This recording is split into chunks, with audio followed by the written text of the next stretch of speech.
All right, here we are. We didn't have the intro this week because we rebuilt the show, had to rebuild the show because Shay's computer kind of died. But we'll be back with that next damn it, week. Shay. You know, so you and him have something in common, I guess. Or your computer didn't die. His computer didn't die either. Genshin Impact, and I just don't have mine. I returned mine back to the store after like since November, being all up and down. Don't need no gaming laptops. No, need a PC, and then it suddenly broke. $3,000 down the drain.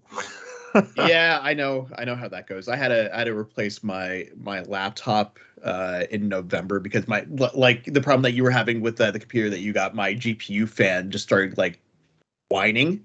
And it was being really loud and annoying, and I was about to go work on set. And I was like, I can't be, like on a TV show set with a fan that's going. So I replaced it. The new laptop that I got is great, but now, like, I've had it for, I guess, going on 4 months now. The screen is starting to flicker. Like when I open and close the screen, I get like a weird like CGA flicker on it, and sometimes there's like lines on it. Like, you remember like on like old CRT TVs, if you tried to get a channel that was scrambled, it's doing that. Yeah. It's really weird. I don't understand why. So I'm gonna have to take that to Best Buy now and be like, fix this or give me a new one. And they'll just be like, here you go, and some canned cheese. And you're like, why do I need canned cheese? But all right, sure. Thanks very much. As long as the cheese was, I'm good. Better than like some a canned offers chicken. On cheese. You have canned chicken. Like, so you can buy from the store a whole chicken in a can. I now just imagine heating it up. I'm like, so weird. I love it. It's really bizarre. I don't understand why it's a thing, but it is. I mean, it sounds great. We have it in a bag, and that's it.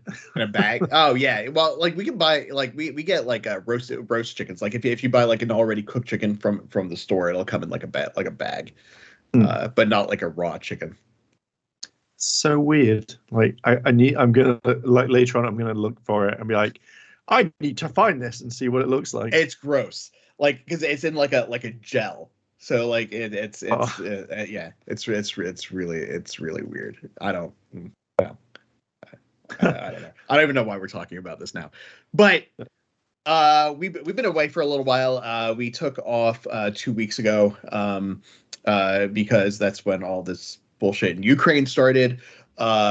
And we decided not to go the after show route anymore because it doesn't make sense when we're doing 2 shows. Because the episodes drop between 11:30 and midnight here in the States. At Pacific 11:30 at midnight Pacific time here in the States. For you, that's what, like 7 o'clock in the morning, something like that. Did I lose you? Something like that. It doesn't bother me. But like, for people on the East Coast, that's like 3 o'clock in the morning. By the time we get through watching both episodes, like at least for me, it's going to be 2 a.m. So by the time we finish the discussion, it's going to be like 3 o'clock, 3:30. So it just, and then waking up for work the next day would not not be great. So this just makes more sense. So our regular day now, it seems, is going to be Saturdays, most likely at noon, give or take, 10, 15 minutes, depending on what's happening during the day, depending on what's going on with the Ranger shows. When we start doing those live again, that we may shift things a little bit. But for now, this is our new time, and we will be discussing for the next 3 weeks 2 episodes: the episode of Discovery and the episode of Picard that dropped, and then Strange New Worlds. Strange New Worlds. The premiere of Strange New Worlds is the same night as the finale of Picard season 2. Which show do you want to talk about first?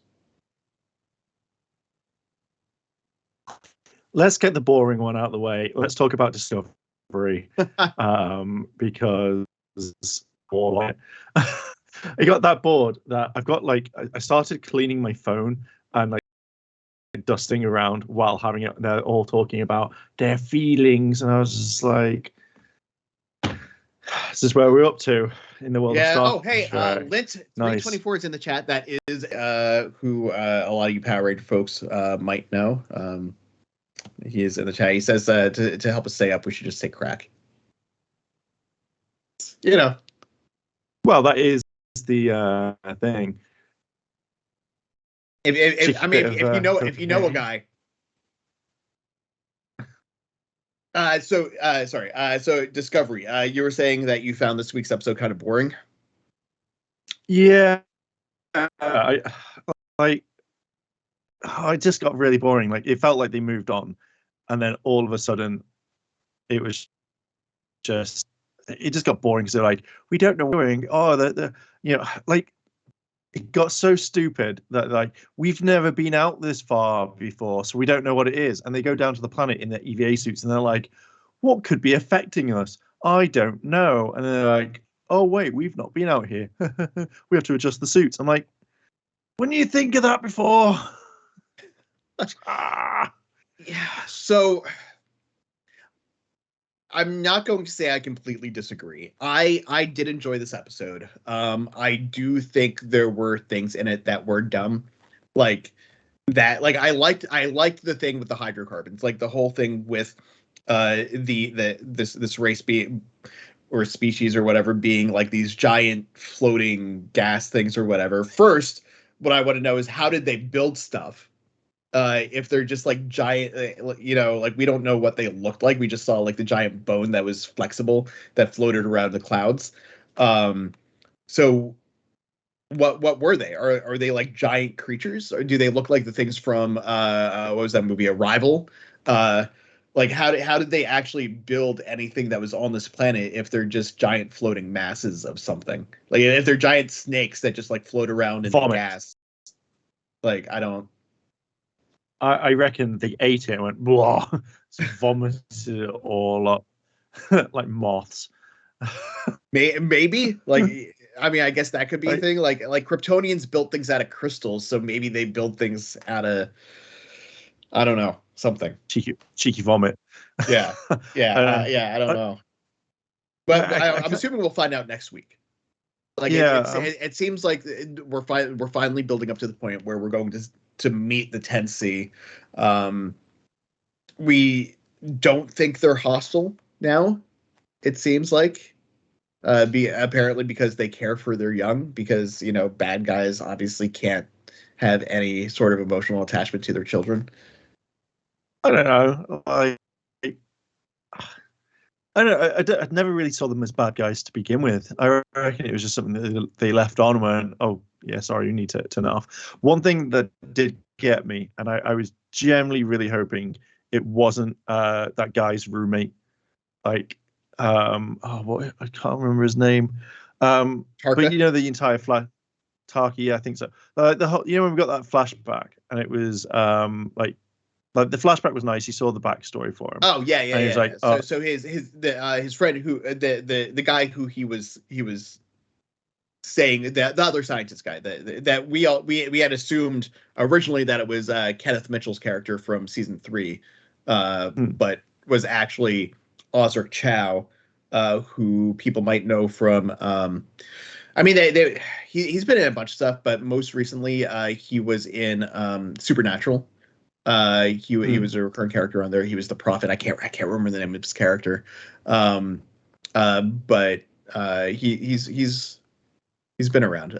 He was Choi, Ryan Choi in the CW DC shows. Yeah, I haven't seen him in any. Choi? No. Fuck, I can't remember his name. He was the other Adam. He was the alternate universe version of the Atom.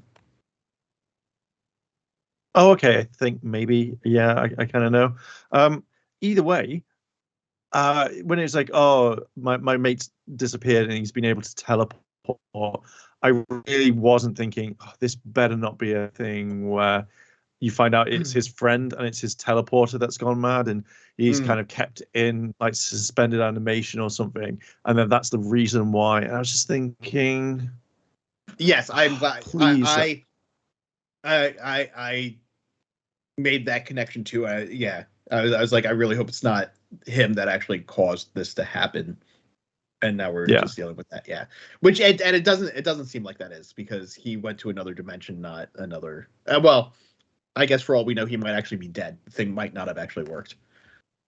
Yeah, but I can see it being like they find it and be like, yeah, like it ripped a hole through space and time, and I'm stuck here, and until you can beam me out, that's that's it. And it's like, I've been doing this for such a long time. I generally really hope that they don't go down that route, because that to me would just be like, you've just done the same thing with season, like the previous season. That's really, really bad writing. Like, even if you had great episodes about it, it's a bad plot line altogether. Yeah, well, I mean, we were kind of talking about this before we went on the air. I like this season. Like, I'm having a hard time putting together my thoughts and how I actually feel about season 4 of Discovery, because the storyline feels very similar to the storyline in season 3 with the Burn. Obviously, we had other stuff going on, like this stuff with the Orion Syndicate and the Chain, but that all is the B plot, which would be, I guess, the equivalent of what's going on this season with Tarka and Book. So, like, it feels like it's the same formula, but they just kind of changed the story a little bit to, for the new season. But I like this one better than last season. Like, I was not a fan of the stuff with the Burn. Some of the episodes last season were great. And again, like all the production stuff looked great. The editing was good. All the actors and everything did a good job. The production itself was good. I just wasn't a huge fan of the execution of the storyline. And I feel like this season is just kind of rehashing the same type of story. Like the overall plot is sort of the same, even though the story itself is a little bit different. Yeah, like, I just feel I don't like it. I feel like it's moving into a pace, but I'm not on board with the whole thing of like, we've got to try and find it, because then if it's something like they're using screeching aliens that can't speak or anything, I'm like, I would rather it be someone they could easily speak to, rather than it's bug aliens, and then they know about love and happiness, and I'm just like, oh God, I really it reminded me. Have you ever seen that episode of Doctor Who with David Tennant where they go to the future and it's like you can buy like emotional patches? So like everybody had certain amount ones that and they find them on Bliss, and they kill the entire like all the humans out because they found Bliss. So it's like literally you don't need anything else in your life. That's literally when I sat down and think, this is a Doctor Who thing straight away. I somehow just enabled and disabled subscribers only chat for this channel. I am not sure how I did that, but okay. But yeah, I don't know. Like, again, I'm trying to separate this season from last season. It's just kind of hard because it feels like the whole thing is leading to essentially the same place. Last season, it was Sakal, I think, was the name of the Kelpian who was at the center of the thing, and they had to convince him to leave that area that he was in, because in there he could cause the burn again. This season, they have to get into the middle of that hyper thing, hyperfield. The hyperfield, to convince the 10C to end what they're doing over, in the rest of the galaxy, because it's gonna ruin it, and it's destroying things. So it just the plot points feel very similar, and I'm trying to ignore that to actually enjoy the story, but it is kind of rough. JD's in the chat said, "Can I copy your homework? Just make it different." That's That's pretty much about it. It's changing the A to a B, and it's like, boys, this is writing itself. Like, I think that's one that's one question that I would love. I mean, you could probably ask them a lot more. Be like, if they have another Star Trek day, you're invited down and you can go see them, and you have a thing interviewing them, going like, why did you effectively just do the same season again, but with more flashy lights? Yeah, I don't know. Always... but I don't know. Outside of all of those issues, we did get a lot of character progression with a lot of the characters. We had Adira, who at first it seemed like she was kind of into Detmer a little bit, but then we find out that she just doesn't know how to talk to people, which kind of makes sense. I like that though, because that's it. It's actually showing her trying to get out of her bubble and talk to people and make friends. Where it's up till now, really all she had going for her was Stamets and Culber and Gray. Like those are she interacted with other people, but she didn't actually have like friends that she could go and talk to. So I'm glad her character is kind of expanding out beyond that. But we also got like when they were all down on the planet, and Saru had to confront the fact that he was now facing like these emotions that he had never felt before. That kind of ties into what's happening with him and the what's her name, Tarina, the president of same of that planet now. It's not Vulcan anymore. Navarre. Like just Navarre, completely. Yeah. Vulcan 2. Yeah. And then Detmer dealing with PTSD and how like I mean Emily Coots is doing a really good job. Like when you saw her be affected by it, like, and you like immediately you realized that everything was kind of clear for her, that she had never like, it's like one of those things where like when you're like you're at like a really loud event, like a concert or some sort of festival, carnival type thing, and there's just all of this noise, or even a convention, and there's just noise everywhere, and then you get out to your car, you just like close the door and everything's quiet, and you're just like like that's that's the kind of sense that you got from her, but like on a deeper level. So I thought all of that was kind of interesting. I mean, some part of the last episode, so I'm trying to remember. Like, I watched it like an hour ago, and I think if I can't remember certain parts, like I can remember main parts, but I feel like most of them didn't kind of like land properly. So I'm just trying to think of most of it. Like, I don't know. I think this episode was a filler episode. Like I felt like I wanted more from it, but they just didn't deliver. And it's just like, oh, we're gonna have like all these feelings attack us. Cool. Awesome. The one thing I'm more happy with that. The main thing that I didn't like about this episode, I think, was the stuff with Book and Tarka. So they break onto this ship and they're like, okay, well, we're gonna. They had that whole conversation about parasites and how that whatever creature was on Quajon wasn't actually a parasite; it was more of a symbiotic relationship, whatever. But then Book is just like, oh well, he makes a deal with the what's her name from Earth, Captain. I know who you're talking about. Yeah, I think. I know who you're talking about. Yeah, to let him know when Michael got back, so that he could see her but not actually talk to her.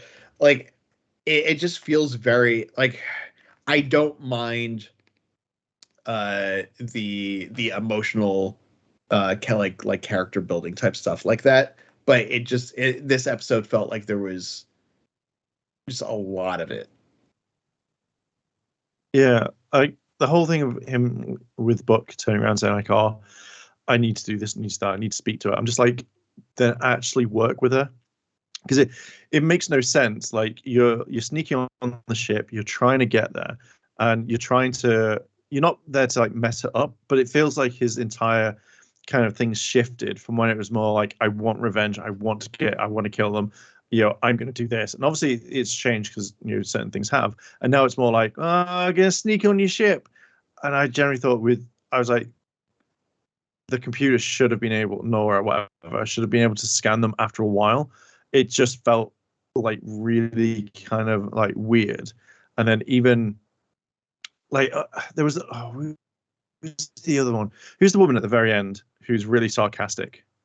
She got kidnapped, basically. Yeah. So I don't understand that. How did she get kidnapped? She found Tarka there, who was hiding under a table. How did she end up becoming his prisoner? Like at first, when we saw her on the ship, I was like, "Oh shit, she joined up with them." But that appears not to be what happened. So I'm really confused. Yeah, like I thought that. So my main thing is I reckon that there was probably a scuffle, or that he teleported out and then pushed her into it and put a force field up. But I think the one thing that got me is the part where she's like, I know someone's in here. And it's more like he probably like only put something up like the panel. Right. Yeah. Why did she call left it here and then instantly found him? Yeah. Like, I think what would have worked, and again, no one knows where she is. Like, no one's gone like, "Oh shit, we need to find her." Right. But she didn't have to phase her out. Like, if you're like, there's someone in here, I don't know who you are. I know that these things were happening around the ship, and it seems like it was all purposefully being manipulated to throw us off of something else that was happening. Pull your fucking phaser out. Yeah. I don't know. I didn't like that part because it just felt like I think what better was if she's like, someone's here, and then she looks over the table and he's not there. Because I felt it was more like, I did nothing. Like they have the ability, they can teleport to the toilet if they wanted to. Like they could do whatever they want, and then they was like, no. So I think that to me would be like, that's more of like a oh shit moment. Like, he's gonna get caught. And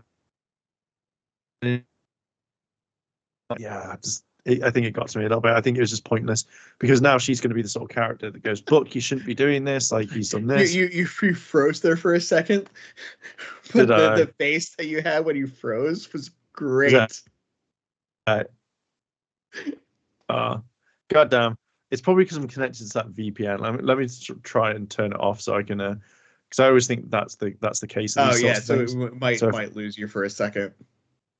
Maybe. Yeah. If it does, if not, but I'll keep talking about it. But yeah, like I just think that whole part was stupid in a way. Like I don't know why it needed to be in, because the way that I kind of thought about it after was she could easily go tell everyone. So that entire whole plot of them sneaking around the ship just meant nothing.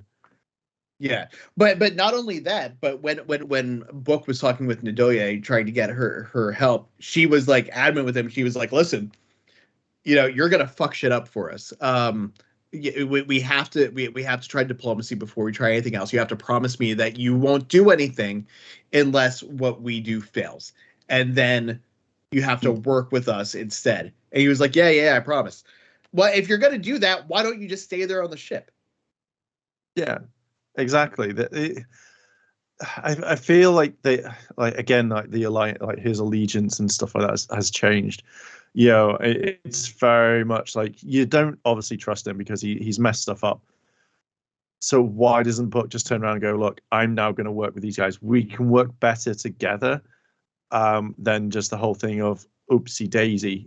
I just feel like this last episode has just I didn't really pay that much attention to it. It was more, it was interesting, but because was this the one? Yeah, it was this the one that they flew through the corridor and then they got out. It was. Yeah. At the end of last week's episode was when they started flying through the galactic barrier, and this week was they popped out and they approached the planet that was sitting outside of the hyperfield. What I thought something I did think was cool though was how they were talking about the Dyson spheres that were around the sun. So that's something that's interesting too. Is now do they have a civilization that's living in these Dyson rings or Dyson rings, not Dyson spheres. It was Dyson rings that were around the sun. So it kind of looked like, like the Halo type thing. Yeah, like for when you see that sort of stuff, and then it's all world. Probably. I haven't played Halo for a long time, but when like the way that I saw it before, you see them as like moth, alien, bug things. I generally thought it was going to be like a civilization, like a proper human thing. Because you think, okay, if you're going to have like Dyson rings around the sun, that would then kind of like estimate say, hey, we're an actually advanced civilization, not screaming in your face. Like you just taking the last stick of butter, and then the old lady's like, "Oh, you can't do that," and you're like, "Okay, cool, thanks, old lady." But yeah, that's what I kind of thought. Like, in the very back of my head, I was kind of hoping a little bit that it would have been the species that sent the probe that made Barclay go all like super intelligent and take over the ship. Yeah. See, that would be kind of cool. Oh yeah, because that's the old Merlin type character, isn't he? He's at the end, he showed up. He had like the Cardassian type gem in the center of his head, but he was just like a giant floating head in the middle of the bridge. And he was like, "Oh, the bipedal humans!" Like talking, like just like making like all kinds of observations about them. But that could have been cool if they had brought someone back, or brought a species back that we had met before, but actually didn't know anything about. Because by the end, because that was the Nth Degree, I think was the name of the episode, and we didn't learn anything about them. All we knew is that they had sent this probe out. It interfaced somehow with Barclay, made him super smart, and gave him the instructions and kind of forced him to take the ship to them. And then we meet him at the end. And then we get the voiceover from Picard doing his captain's log saying, "Oh, well, we spent 3 weeks exchanging information and blah, blah, blah, blah, blah. We left." Yeah. So we don't know anything about who those people are. If they did that, yeah, that was just the writers going, "We can't be bothered." They're all just like coked up and like, "Oh, we can't be bothered." It's right flowing head. That works. And you're like, great. Like I would love it, because one of my favorite episodes is the one where Scotty is stuck in the transporter. And he's in his self-diagnostic, and it's the Dyson sphere that they have. Like, I would like, because they go, "Oh, we don't know who made this." I would absolutely love it if they went, "Yeah, it's the people at the Dyson sphere. We tried a Dyson sphere like 1,000 years ago, 900 years ago, and it failed. So we left it." And I'd be like, if you wrote that in, I'd be like, "Do you know what? You get a gold star. You get a good." Yeah, that would be good. Will they do it? No. What if these aliens are the space jellyfish from Encounter at Farpoint? I would love it, because I would just be like, and that's how they end the season completely. Start with the jellyfish, end with the fish, and just be like, done. Because, like, honestly, that would actually kind of explain what's going on, because they were giant spacefaring creatures. That could explain how they survived in a gas giant. They were able to adapt their bodies to build whatever it was that they needed. So that would explain how these giant things were able to like build structures. Yeah. So that actually would explain a lot. I like there's no way that's what it is. But I like that idea. I think we go. Can you imagine it? They just like go, "Yes, we've been able to make like a human form." And they're like, "That did us." Yeah, bye. Just walks off. Don't want anything to do with you anymore. It's like, no. That would be, God, that would be so amazing. It's like, also, if the space jellyfish are the ones that created the Dyson sphere. All the way through Star Trek, it's just been the two jellyfish through space, just going, we just want to frick with everyone right now. And it's just like, great. Thanks for that, guys. But would they write it like that? No. I would totally be on board with that. But like wrapping up this episode, I don't know that I think, but I'm hoping next week gives us a lot more story development, because everything is culminating now. This was episode 11, right? Yeah, episode 11. I want to say this was episode 11. I need to double check now. How do I get out of there? Shows. Let me get to Discovery. So yeah, this was episode 11. So we've got 12 and 13. We've got 2 more episodes after this. So it feels like an eternity, to be fair. It never ends. It never ends. So like these last 2 episodes have like even in the seasons, the past 3 seasons, where they've had things in the middle that I was like, the last 2 to 3 episodes have always, it's been kind of like Game of Thrones, where the last 2 episodes like build up and are like where everything is happening. So I'm hoping that we'll kind of follow that same path and do a little bit better than we had been doing previously. Let me see. Yeah, we don't have log lines for the next 2 episodes yet, or even the next 1 episode. So I don't know what the overall plot's going to be. Can you imagine the last episode? Can you imagine the last episode called? As I say, could you imagine the last episode's called like Destination Farpoint or whatever the first episode was called? Farpoint Encounter at Farpoint 2. Yeah, the jellyfish happening, revenge. Did that guy die? No. Well, so you will take his fate. 1 second.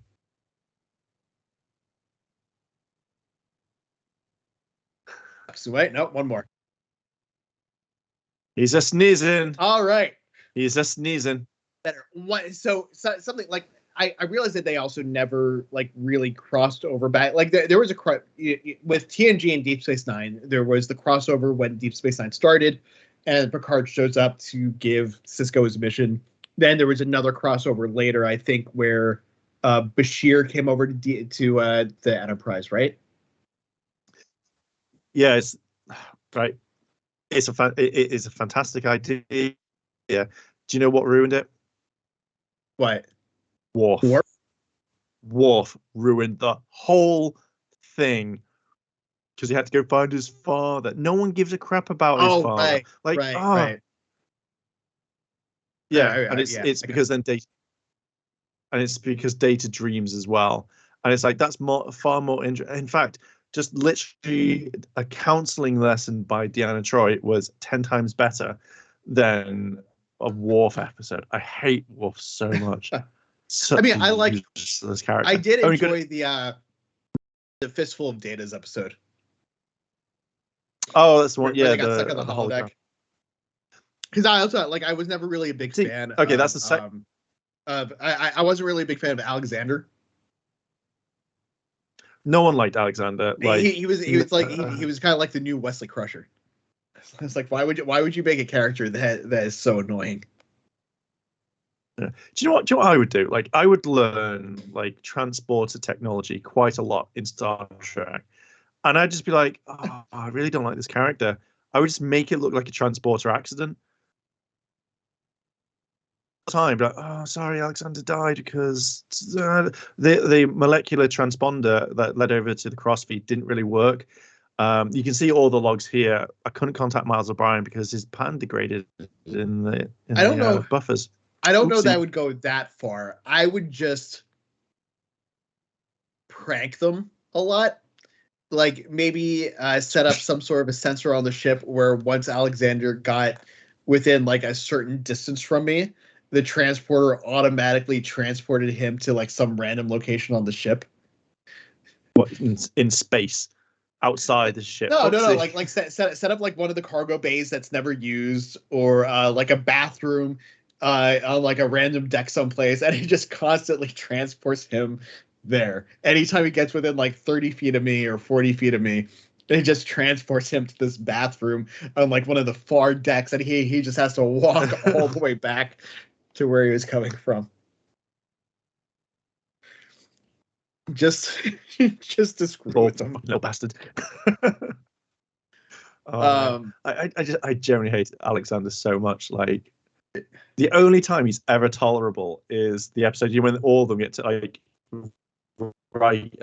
I know it's Picard, Guinan, Keiko, and Thingamabob all get turned into kids.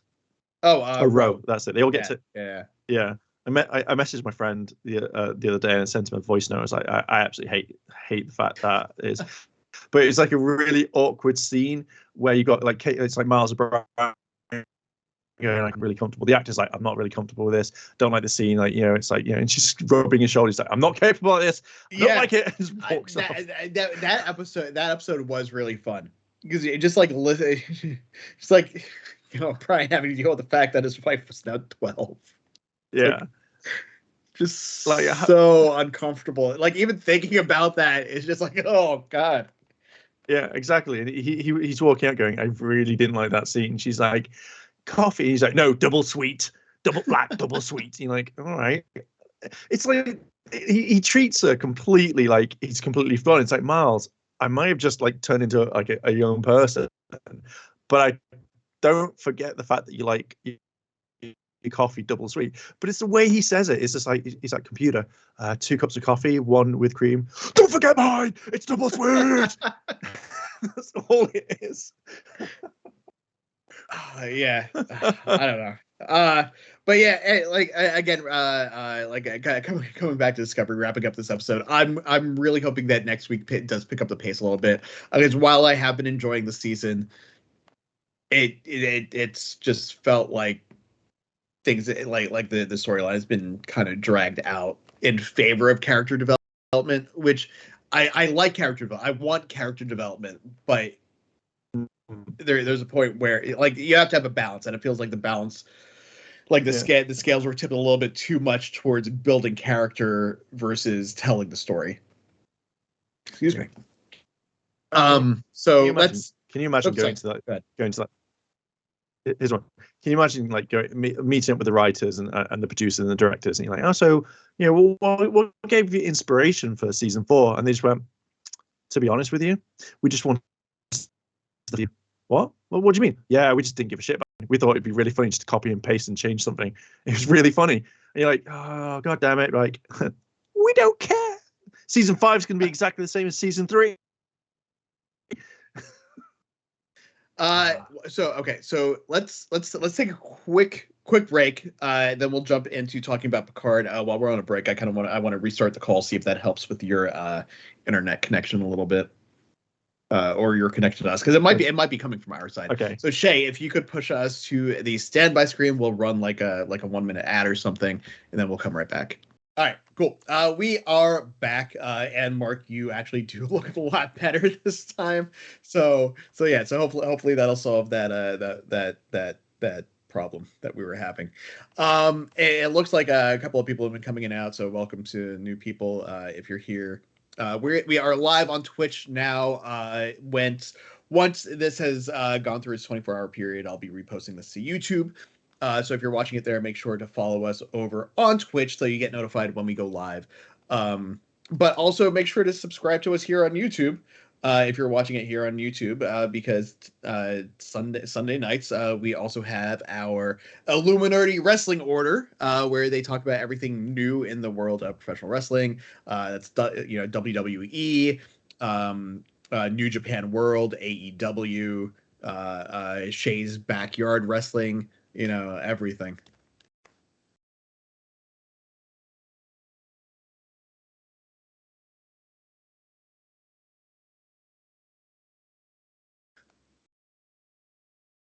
The other day he did a backflip off of the roof and landed on top of an opossum.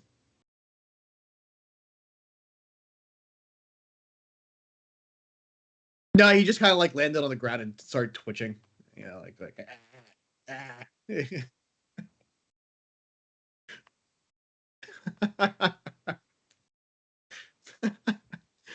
All right, so we're gonna jump into our discussion on the season premiere of Picard season 2. We can't. JD saying that we can't hear Heirloom on the stream. So give us just a moment Yeah, you haven't missed anything so far. Apart from my ole type thing, and then all right, we should be good now. I think. If you still can't hear him, then definitely let us know. It's fine. All right, so let's go ahead and hop into the season 2 premiere of Picard. This picked up. I don't know how long after the first season is. It's at least a few months. At least a few months. It's been a year. Oh, really? Because they mention it like when Picard's trying to get it on with the hottie Romulan. It's Laris. Laris. I like my name better. But no, when just getting on with Laris, it's like, oh, it's been over a year now, hasn't it? And he's like, yep. And then, like, literally, I thought Picard was going to start dancing. But no, because he's got that android body now. Well done, Picard. Well done. I completely forgot about that and thought, are they going to address it? Are they going to address that? But they kind of mentioned it very briefly.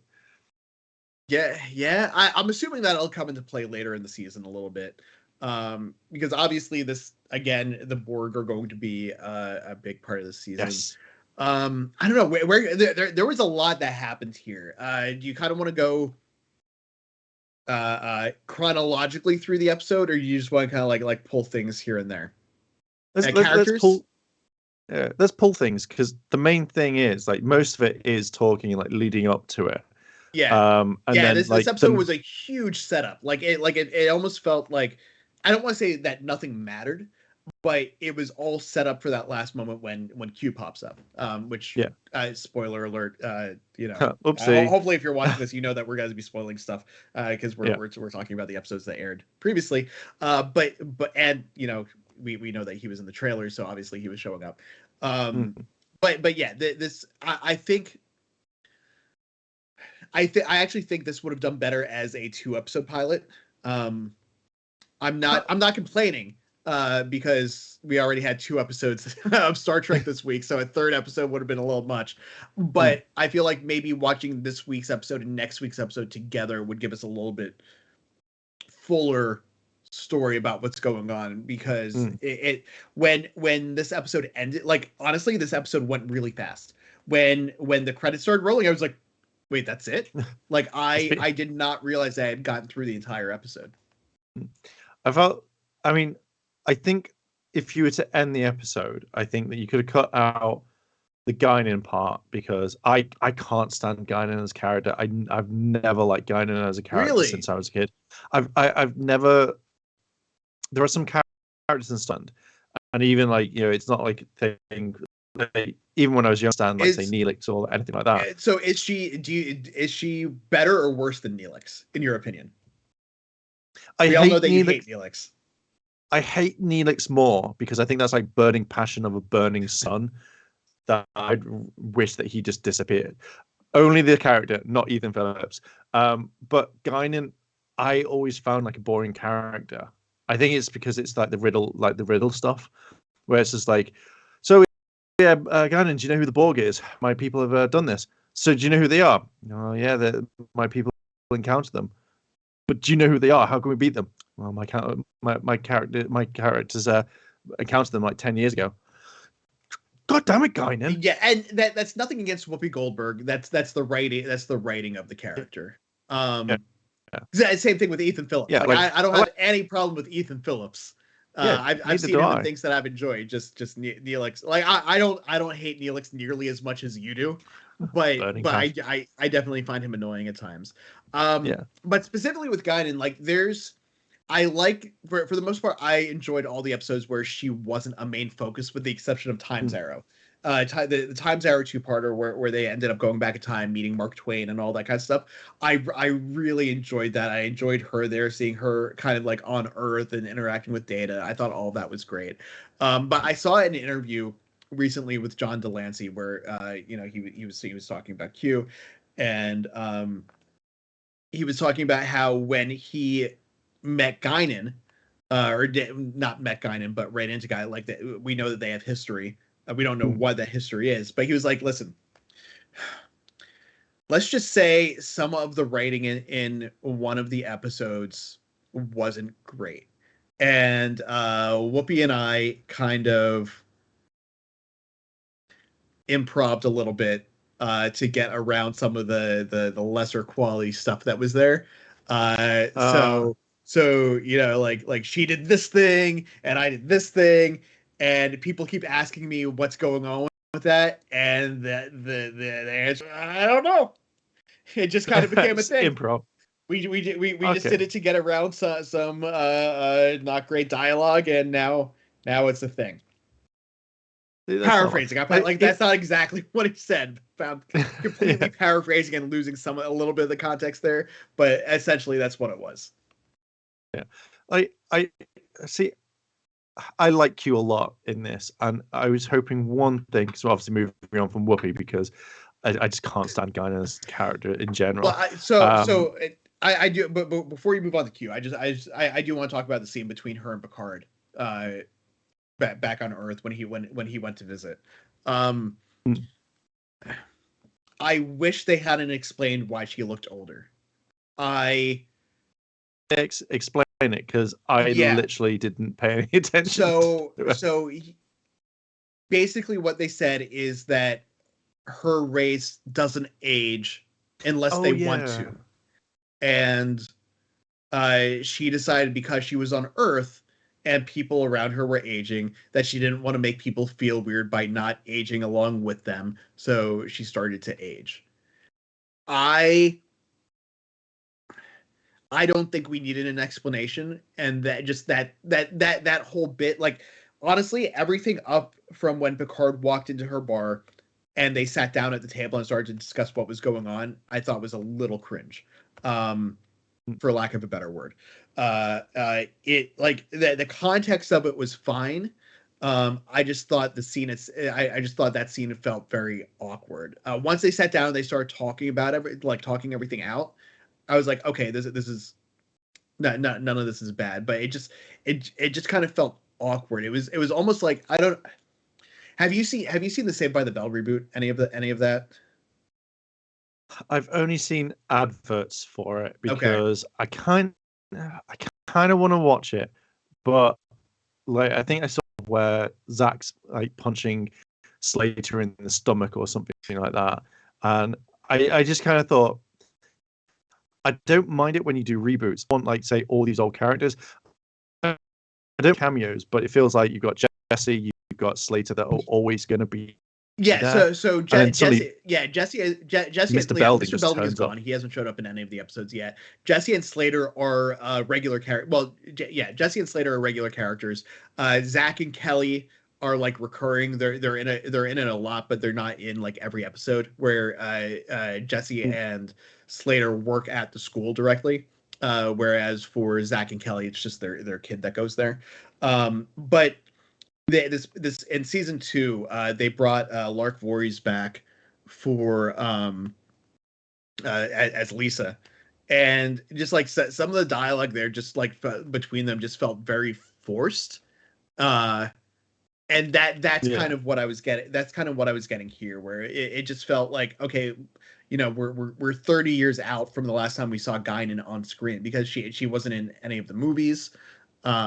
Except for she was briefly in Generations, or no, she was completely in Generations. Sorry, but she wasn't in First Contact or any of the subsequent films, as far as I can remember.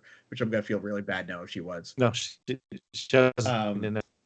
I feel like an idiot. Yeah, she had a huge arc in First Contact. I don't know what you're talking. Like, no, I don't remember her being in. Yeah, what? When did I miss that?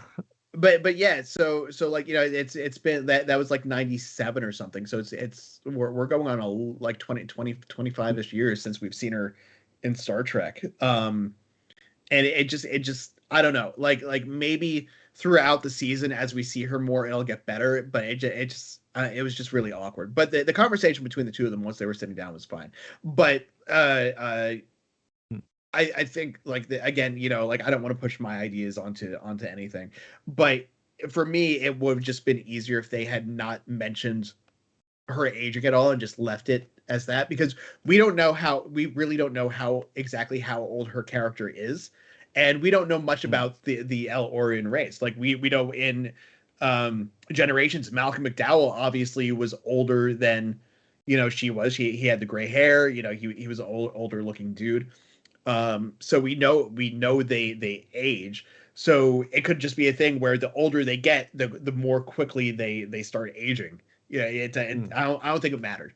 It just for a brief moment, it just kind of pulled me out of it. It wasn't like I didn't hate it. I was just like, okay, and just moved on. Yeah.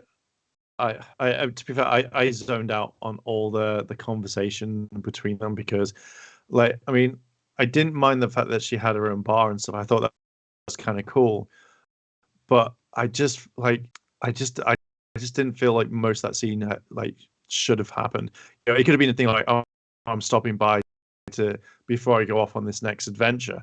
I'm now going to like see Guinan and stuff, and then you can have that quick conversation of them sitting down having like, oh, like, you've got one final frontier inside you, and I was like, oh, I don't really need that. Like, I don't know. I'm just not. Yeah. No, I agree. I definitely agree that it felt not out of place. It just felt unnecessary, and I wish it had more of an impact on where the actual story was instead of, again, going back to like what we were talking about with Discovery. It felt like character building stuff, which is it's fine. I like character building stuff, and I prefer character centered thing. It's just it felt like it could have been done a little bit better. Because like it feels like this whole season is going to be about moving on, I guess. Or not even like moving on, but figuring out what your place in life is at a juncture in time where your life is going through changes. Like season 1 was all about a new beginning. It was kind of like a fresh start, starting over, and being out there. It was essentially an analogy for the show itself, where it was a fresh start for the show, and you need to get out, getting back out into the universe, and that's that's obviously what that was, and that coming back into this season, that it shows that's exactly what it was, because we've got Rios, who's back in Starfleet as a captain again. Brafi, who is she had 3 pips, so she's a lieutenant commander now. Think so. But yeah, she's got a rank back and stuff like Elnor is now a cadet, or an ensign. I think he's an ensign now, because he was going off onto the same ship that Rafi was on. Yeah, and he's the first Romulan in Starfleet.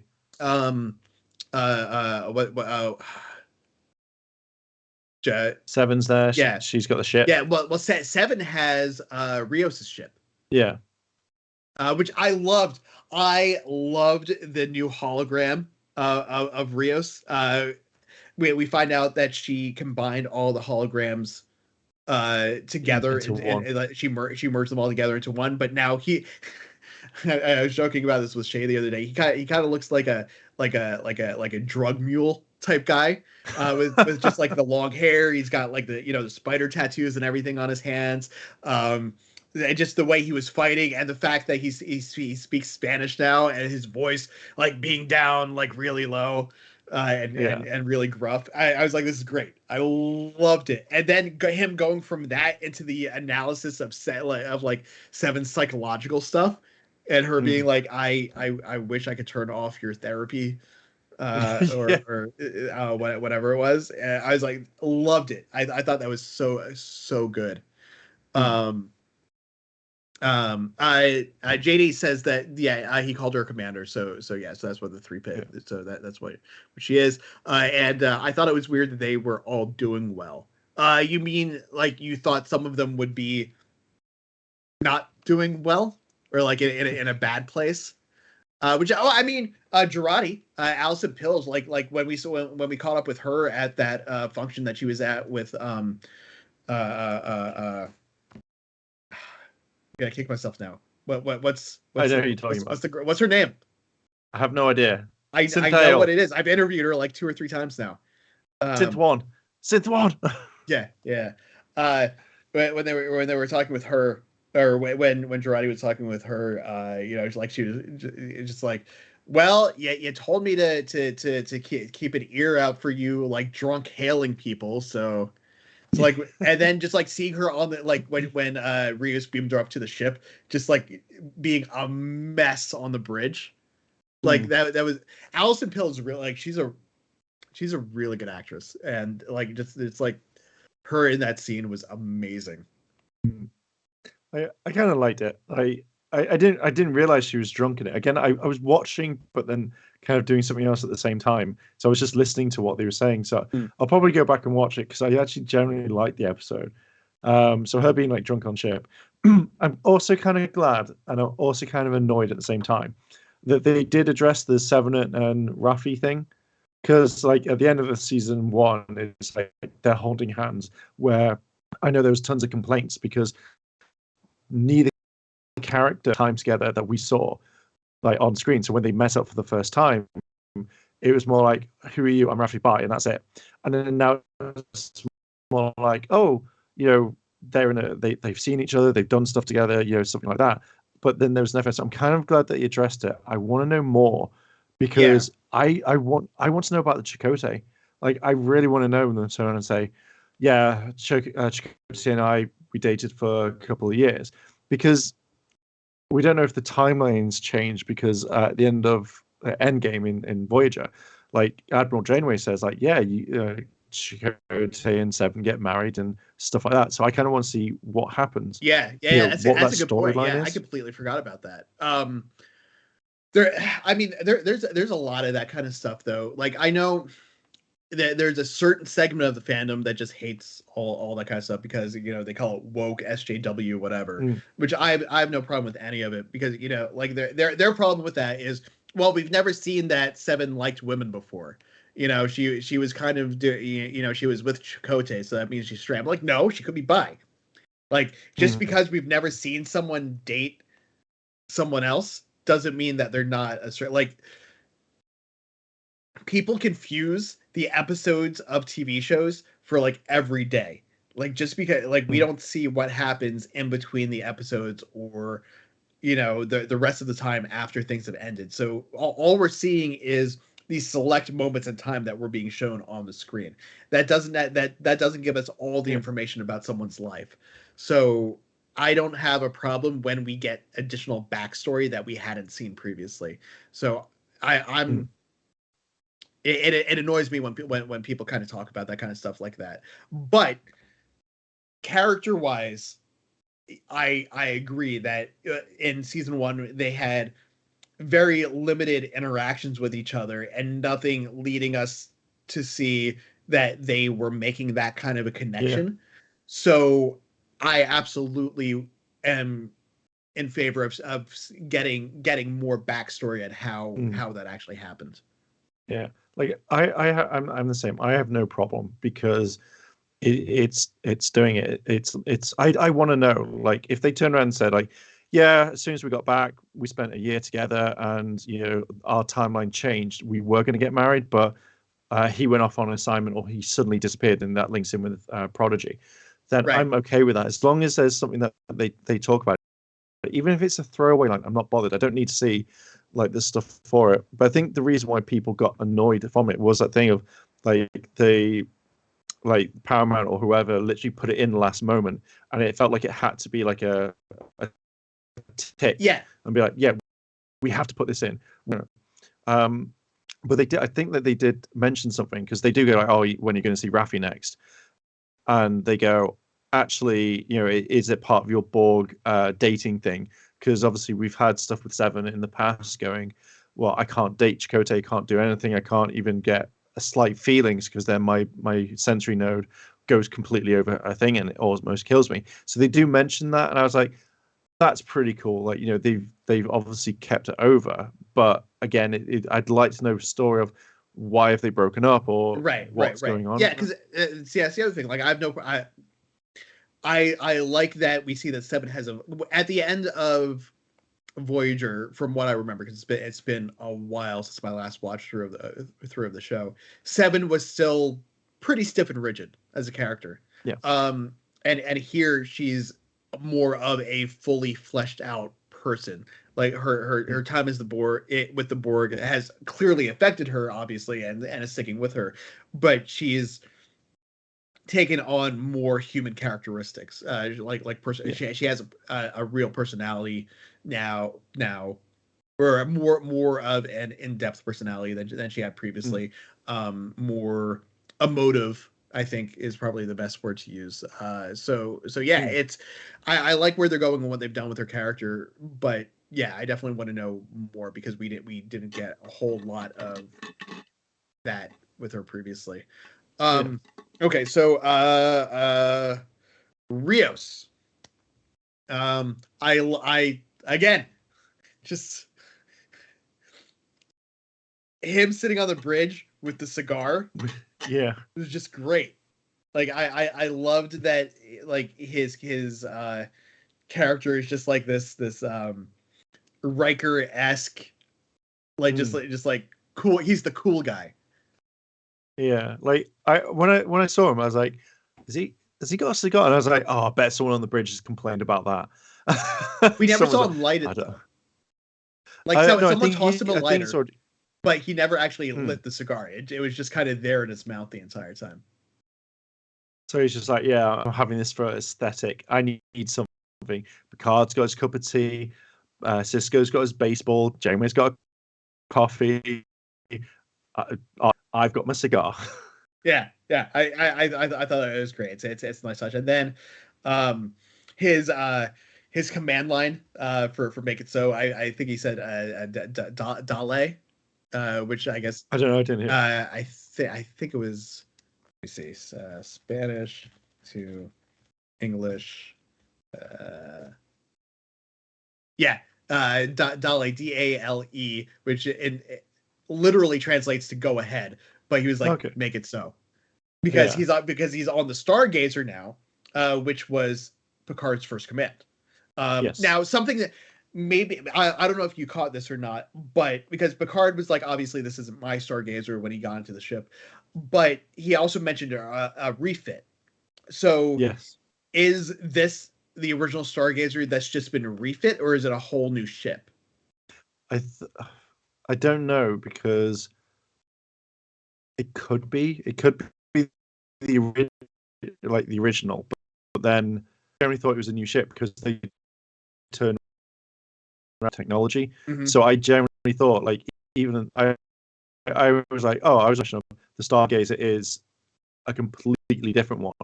But because it depends if they've got any insignia, because you've got Enterprise and Enterprise B, C, D, and E. Maybe this is the original Stargazer, and they've just really overvamped it. Let me see. I know they showed it. Shay, are you able to pull up? It's going to be somewhere in like the first 15 minutes of the episode. When they pull out from the ship, they show the logo on the ship. If you could pull up a screenshot of that to throw up there on the screen, that'd be great. Because I think I'll pull it up on my end here too. I know they show it. Yeah, but I don't remember where. I don't remember if there was like a letter insignia after it. I don't remember seeing. I'm on Discovery, not Picard. Let me get back to Picard. I think it's a new ship. The original Stargazer has like something on the top of the hull. I think they've changed it. Let me just have a look. Yeah, I'm just scanning. Memory Alpha. Okay, it's going to be around the 24 minute mark. No, it's the same. Apparently, it's got the same one. So, okay, it's NCC. So it's the NCC 82893. There's no A, B, C, or D. Bloody D. Is that what Scotty said? So let's see. Oh, bloody A. No bloody B. Yeah. Not A, no bloody B. The Stargazer in let's see. 2893, Picard's first command. And then there's the 82893, which is the new one. Okay, so there is there's a numerical difference. His original ship was the NCC 2893. The new one is NCC 82893. So it was a brand new ship then. Let's see. It doesn't. I don't see it. So okay. So according to Memory Alpha, it says the dialogue about this stargazer in the episode was slightly confusing. This is what we're talking about now. Although Jean-Luc Picard says the ship he was the captain of was not this stargazer, he also refers to the ship as a refit, which traditionally would refer to an older ship being rebuilt with new technology. In an interview with TrekMovie.com, showrunner Terry Matalas was asked whether the new Stargazer was an entirely new ship or a refit, and he said, "This is his quote: like the motion picture Enterprise, it's a massively updated refit. I like to think of it as the story of the broom. If one day you replace the handle and another day the brush, is it still the same broom? We thought of it as a vessel endlessly repaired and upgraded, brought in line with current future tech, so that somewhere underneath all the lights and the polish are the bones of Picard's original ship."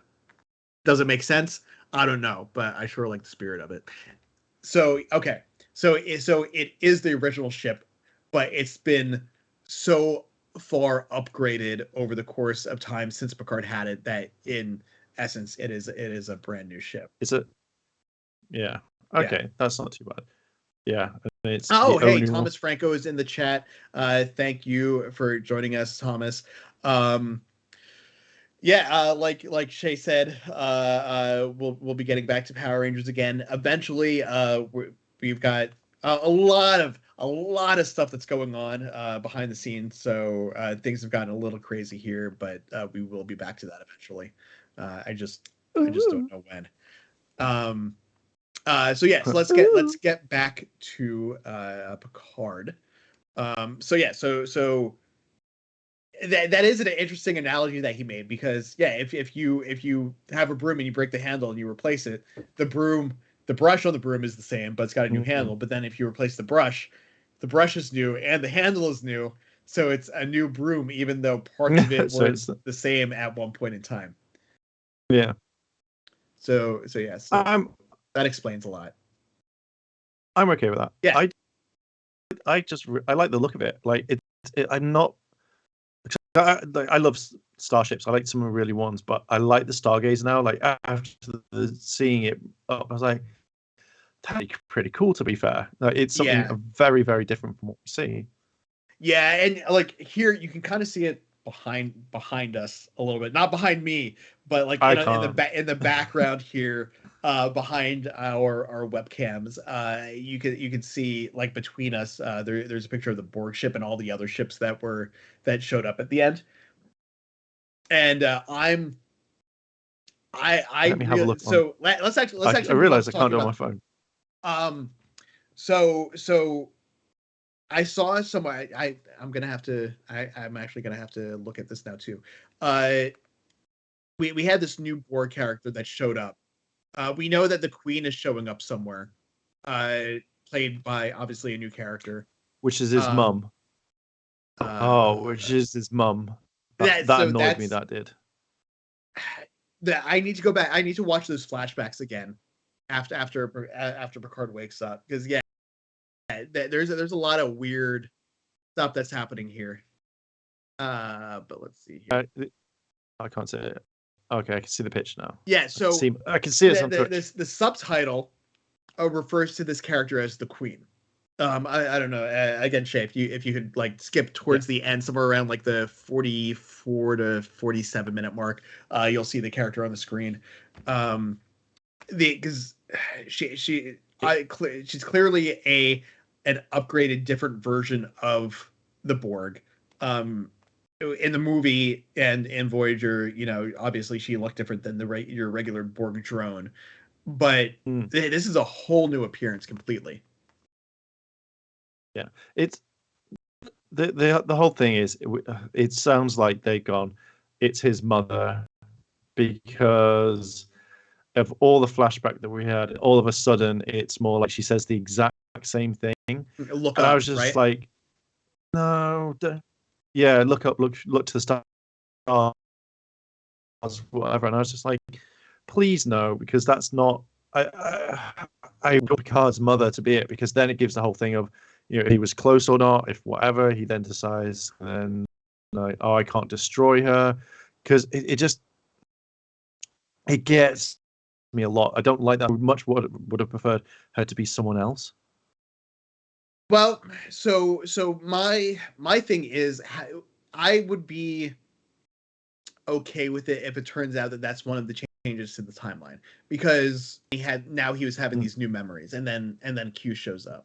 So for all we know, these are memories from this new timeline that are bleeding over onto him. Well, the thing is, the time, like, if we're going by how when Q turns around at the end of the episode and says, like, this is from what's from what didn't happen with life. The thing is, up to that point in time, everything would have exactly stayed the exact same. So it wouldn't have been a new Borg that would have come through, temporal stuff. But again, how would you know straight away, we need to get Picard, because of all the people, how would you do it? So I feel like if you went to this particular thing right now, I would much rather they go, aha, after that point. But I just think now Picard's going to kind of focus on it for the entire episode. So for the season, like, my mother can't be a Borg. I'm like, oh, God damn it, Picard. God damn it. It's I don't know, because the whole thing is kind of, because we don't know whether Q is causing what happened to happen, or if Q is stepping in because of what happened. Because I last time I saw you, I told you the trial never ends. And he also says, we've now gotten to the end of the road not taken. So, like I was saying, when we started talking about this, the first season was all about a new beginning, and this now seems like it's going to be about coming to terms with where you've gone, like your your destiny, I guess, for lack of a better word.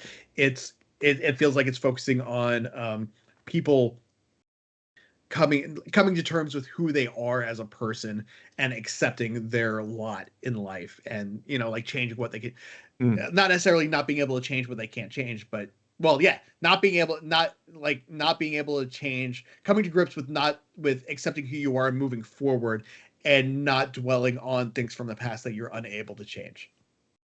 And that's philosophically, that seems like that's where this season is going.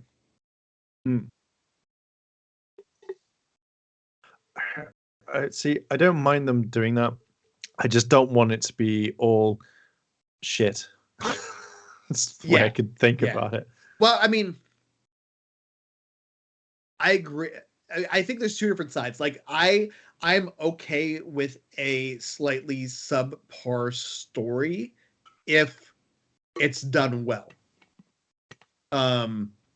Like, if the story itself is interesting, if the execution isn't quite on par, like contrasting it with our issues with Star Trek Discovery. So with Star Trek Discovery this season, like I mentioned back then, my big issue was that it just felt like a rehash of the previous season. If season 3 hadn't existed, I don't think many of the issues that I'm having with season 4 I'd be making as big of an issue about, because the story would feel a lot more original, and it would feel like a lot more is happening than what it feels like is happening. Whereas with Picard, even if I have like nitpicky things about the story, the fact that it still feels new and original, I feel like I'm going to enjoy it more than I would if it just felt like a rehash of season 1. Yeah, like, I think my main, I would, like, from what Q says, like, it's a path not taken. I want them to turn around and say, okay, like, keep things the same as normal, but again, like, you see, I think it was in the trailer that you saw Seven wake up and she's not. So I kind of want to see the element where where they mention, like, oh, maybe Voyager didn't go off to the Delta Quadrant, maybe it's the Marquis, everything's changed, and you see that sort of didn't go off to to the Delta Quadrant because nothing got because then it wasn't assimilated, and it runs through that. But I don't want it to be something like this week we're going to focus on Picard, and then next week we're going to focus on Raffi, and then that. Yeah, well, it seems just like a type scenario. Yeah, it doesn't feel like from the trailers and everything, it doesn't feel like it's going to go that route because we know they travel in time again. This time they're going back to 2024, so 2 years in the future from now. So whatever was changed in 2024 leads to the changes that I'm assuming we see at the end of this episode with, with Seven waking up and not being a Borg. If something dramatically changes the history of humans on Earth in 2024, then it would make sense that her parents never went after the Borg, and therefore never became a Borg. Yeah, I mean, I do want that. I just want to enjoy the first episode. I felt like it was what Star Trek was originally. Like, so not where people are like, oh, we don't want the SJW stuff. Not asked about that. But it felt more like a proper Star Trek episode, like an adventure. Say how, yeah, like if you remember bits of like Endgame when suddenly the Borg came out of nowhere and it's like every single starship in the area was there. That's how I felt it was. I felt like it was a proper way of like say just after Voyager. That's what I've always wanted. Where Discovery's fine contained. But it's then also it's part 2 coming up. Right. It made me want to watch it, and then when I watched Discovery, I was like, oh, I can't be honest with this. Why? I need to not watch the next episode, and now I goddamn have to wait. Let's talk about some of the other stuff here. Let's actually talk about Q. I know Shay, I'd sent you a couple of pictures of him from when he first makes his appearance. We don't have a lot to go off of right now, character wise, but I did want to talk about like the CGI and what he looks like, what he's wearing. It's like obviously he's dressed up a little bit to match what to kind of match how Picard looks, but the de-aging here looks amazing. Really, his face, like I felt his body looked a little off. But like if you look at his face, like it looks really good. But his body, like I don't know whether it's the shape. He's a little bit thinner there than John Delancey actually is. Like now, like it looks weird because we know what John Delancey looks like now. Like we've seen him in what was it, Breaking Bad? He had a small arc in that. We've seen him in other things recently. We've seen him as Q, in like as older Q in the trailers and in interviews and everything. So we know what he looks like. So seeing him 30 years younger, it's gonna cause like a weird like brain glitch type thing. But I felt his face looked really good. It was just his clothing just looked. I think it was the compositing. Like honestly, I think he didn't match. I think it's because the background doesn't match necessarily completely with him. But I thought it was for a TV budget. I thought it was really well done. Like obviously we're not getting like Robert Downey Jr. in was it Civil War or Winter Soldier or whatever it was when we saw him with the barf. Like that looked really good too. But it blended a lot better with the background and everything that was happening there. Although his face also did look a little uncanny because we know what he looks like now. So I feel like it's a very similar thing. But again, for a TV show budget, I thought he looked pretty good. The after image, I don't know. Yeah, so Shay has a side by side up.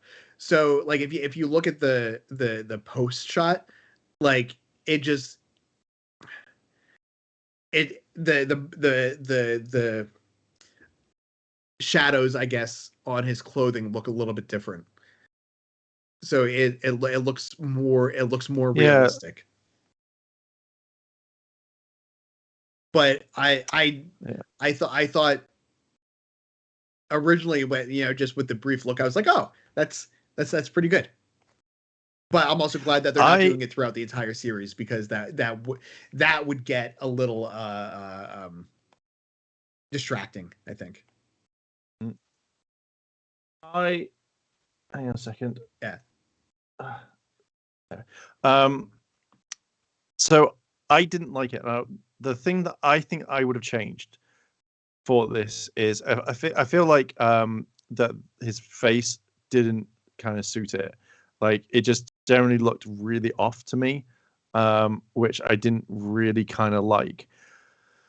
I would have the Star Trek uniform that we've always seen him in. Like, he always pops in wearing the Starfleet uniform, and then when he sees Picard, he's like, "Oh, let me get back into it," and then snaps his fingers, and then he's dressed like Picard. You know, that his outfit, I think, it's been so much better, because it's there and showing the progress of how Q has gone, because I think Q's gone from I'm the comedy, the jokester, now to I'm being a goddamn dick. Boom. And it just shows like a kind of progression. I feel like that's something I think when watching it, even though the de-aging thing was roughly around about, well, it must have been probably 20 seconds, maybe 30. I was like, I'm not convinced. But then when he's like, oh, now look at me, I've got grey hair, I was like, do you know what?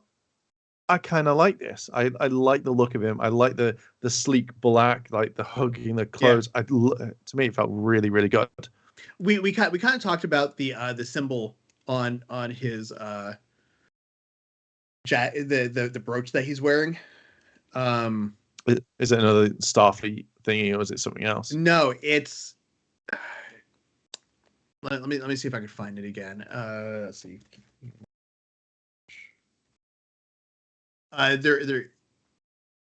There was something about it somewhere. Like, I can't like off the top of my head now, I can't remember what it is, but the pin that he's wearing on his jacket, I guess it's actually on the right side of his jacket, not the left side. It looks on the left side. The symbol is the same as, I think, the symbol that was on his hat or something the first time that we saw him. Let's see, Q season 1, episode 1.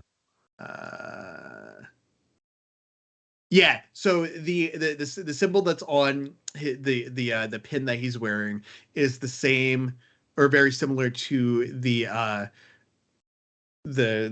medallion that he was wearing when we first saw him in that weird getup where he's wearing the Guinan like hat. Yeah. So I thought that was like a fun my an Easter egg. Yeah, reference, throwback, whatever you want to call it. Yeah. But yeah, I'm really interested. I'm really interested in seeing where it goes. Same here. I want to see it. Like I want to kind of see it. Oh no, because all the ships blew up at the end, and that's when Q kind of stepped in. But yeah, like I to be fair, I was going into this episode thinking, oh, this is going to be bad. Like, it's not. It's going to be episode 2 or 3 before Q and all that turns up. But I was like, do you know what? I'm really kind of like, I was impressed. And even when the Borg Queen was taking over the ship, going like, oh yeah, it's full of Borg technology, they're accessing it straight away. I was like, huh, that's pretty cool. Yeah. So we didn't talk about Soji. Soji, the android, Data's daughter. Oh, don't care. No, it's fine. It's fine. Again, I thought that I kind of saw, like, I thought that sort of thing was just trickles in, like, you know, this is the back end of it, so you know that she's there, you know, she's going to be a main character or something. But this was like maybe the aftermath of like, oh yeah, so in case someone goes like, oh, so what happens to her in the end of the last season? And it's like, she's here, she's doing her thing, and then you never see her for the rest of the season ever again. Well, we know that she's got fit in here somewhere, because she's listed in the cast for all the episodes. In the beginning, though, like where at the event where Jurati was getting completely drunk, and then I liked her conversation with the guy that was hitting on her too. where she was like, "I'm not dateable." Like, you know, I just got cleared of murder, so there's that. But let me pull this back up. I thought it was cool that they brought the Deltons back in briefly, even if it was just for like a like a Easter egg reference cameo type thing. There was something else that I saw in the beginning that I wanted to bring up. Let me see if I can find it here really quick.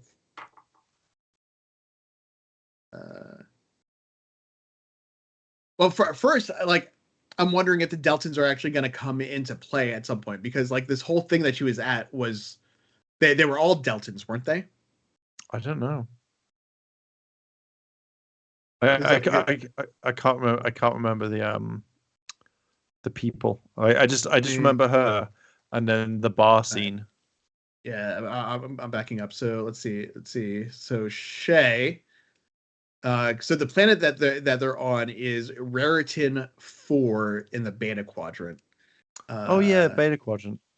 Let's see, Raritan 4. See, this is the Deltan planet. So they are all Deltans. So yes, if you could grab a screenshot of the dinner table that they're all sitting at, somewhere around 21 minutes in. But you can see everyone there, and Soji is the only one that actually has hair, since all the Deltons are bald. But I'm wondering why she was there. I don't know if that's the thing that's going to come up, or if it's just like a random, just like, oh, this is where she's at right now, and this is never going to be again. It's like that whole thing where you get like season 2, like, so say you just finished season 1, you've been binge watched it, and then you jump into season 2, it's like, oh, I wonder where that person's been. And it's like, we're just seeing this as like, this is what she's been up to, she's acquired this, and then all of a sudden later on she'll be someone completely different, or it's just like you never see her again, or it never gets mentioned ever again. Yeah, and that's kind of what I'm assuming here, is because like I doubt we're gonna see the pirates that Seven was dealing with. Like I'm pretty sure that was just last time on Star Trek Picard, and now it's like now on Star Trek Picard we're just seeing where everyone is, and then this is how they're all getting together again. Do you know there's one thing I really, really, really wanted, as if they did last time on Star Trek The Next Generation as a beginning, and then was just like, and now on Star Trek Picard, and they had Marshall Bennett's voice. That to me would have been, I think would have made. Didn't they do that on Discovery? Like in the first episode of season 2, not the first episode, the episode where they went back to the Cage planet. Can't remember. It's been a long time. When they introduced the Telosians. Okay. Talos 4. When they went back to Talos 4, they did a previously on Star Trek, and they showed scenes from the menagerie and the Cage with Pike and the Telosians, and then it caught up with the future. So yeah, I agree. Like if we'd see, like if they had done a previously on Star Trek, not necessarily Star Trek: The Next Generation, but previously on Star Trek, and just showed us a couple of encounters with Q and the Borg and just like random stuff, and then now then just like now caught up with us there. That would it would have been fun. Like not necessary. It just would have been a fun like retro type thing. Yeah, I would have loved it. I think something like that. Even if it had like, where they put the voiceover where you've got Q going like all of humanity will be like kind of judged, and then they kind of do like say a nice pan shot of the winery that Picard has. I think that to me would have been like you'd have heard Q, or even have the people like the jury laughing like they did in the end of Next Generation, where that I think would have been really cool. I think I would have geeked out over that more than anything. Well, maybe what we can do is we can see if John Delancey is on Cameo and just pay him just to say He is. He's on Cameo, yeah. But yeah, so let's get a cameo of John Delancey. Just all we want him to say is previously on Star Trek, and then we can cut our own trailer together from scenes from Star Trek: The Next Generation. To be fair, it would be a lot cheaper not to do that, and then we just splice it together with sound samples. He's ridiculously expensive. Is he really? I think so. Hang on, let me look him up because now I need to see. Because I get bored sometimes, so I look through Cameo, and there's a lot of people that I would like. I go, oh, that'd be really cool, and it's like, here is someone for £800. $150, yeah. Okay, that's not too bad. I thought it was like. I mean, yeah, it's not bad, but just to get him to say previously on Star Trek, that seems like a lot of money. I would again rather sit through tons of it and go, I can easily find this out. And his price is going to go up. Like, yeah. Again, like, okay, looking at Cameo, new in Star Trek, everyone's jumping in on this. Like, you can have Elizabeth Dehaney, $30 plus, because she annoyed the crap out of me in Star Trek, but she looked goddamn hot at that time. Brent Spiner is $300. Yeah. Like, even Tim Russ, like, Tuvok, like even Terry Farrell, you could get her for $70 for the next 24 hours. I'd rather pay the Robert Picardo. Nana Visitor, damn. Yeah, that's wow. Yeah, looking through some of these prices, Marina Sirtis is $200 plus. Robert Duncan McNeil is $125. Yep. Jerry Ryan's $345. That's crazy. Yeah. Huh. Interesting. I was wondering if they have, because there's two people I would pay money to, and that would be Janeway and Chakotay, so I could just do my friend's thing that we've wanted to do for like years. I would pay the money if it was a decent price. I'm sure that would be fun though. Like now I'm thinking about doing that. Like, well, we'll have to like just do some temp audio. Like we'll just get you to record just like a single line just previously on Star Trek, and then we can cut together. Yeah. Previously on Star Trek: The Next Generation. Previously on Star Trek: Picard. I don't think I'll have time to do that over over the course of the next week, but maybe before the end of the season. I'm sure as soon as I can edit again, I might try my hand at it. Yeah, I'm definitely down to help out with that. Yeah. What else from this episode do we need to talk about? Is there anything, or did we kind of cover it all? I think we've pretty much covered it. I can't even find John Delancey in Star Trek whatsoever. He's not even in his thing. Let's see. We talked about Guinan. We talked about Picard. We talked about the road not taken. We talked about Q. We talked about Soji. Jurati being drunk and like a drunken mess on the bridge of the Stargazer. The ship blowing up, the Borg Queen, whether or not she's Picard's mom or not. What else happened? The new Rios hologram on the Serena. Yeah. The Borg ship. What did you think of the Borg? Since you're a ship guy, we started talking about this, but we kind of got sidetracked to something else. What did you think of the new Borg ship? I kind of liked it. You instantly thought it was going to be. So I have to type something to make you guys laugh. Hang on. Brian Bonsall. I spelled this. Yeah, sorry, I completely forgot how to like butcher his name. Oh, because he was Alexander. Yeah, what the fuck? Why would you pay $65? I'd rather set it alight. Okay, so the Borg ship was fine. It was very unique design rather than cubes and spheres. It looked very well. It probably was the Borg Queen's type vessel. So it looked really, really nice. I was kind of a really big fan of it. So I would have gone, do you know what? Yeah, this is something that I think is good. But I think you had to upgrade it because we have seen the cube previous season. So it, to me, wasn't that bad. So I liked it. I kind of want to see more. And I want to see the Borg Queen a bit more. I want to know how they do the entire like the armor and stuff like that. I think that's what I kind of really want to see at the same time. But yeah, more of the Doc Ock arms. Yeah, like I want to say, like you kind of think like of all Star Trek, like the one thing that you mess up on, be like, okay, right, so we've got advanced shielding, advanced weapons, we've got this, it's going to be amazing. Sir, what about weapons if a Borg comes on the ship and tries to take over? The whole ship's riddled with Borg technology. It'll never work. That'll never happen. That's a security feature we can patch in 2.0. And then the Borg comes and just destroys it and takes it over. What's kind of funny about that too, though? Oh, wow, this is funny. I just refreshed my Twitter, and Alex Perry, who is he's a writer for Trek Core.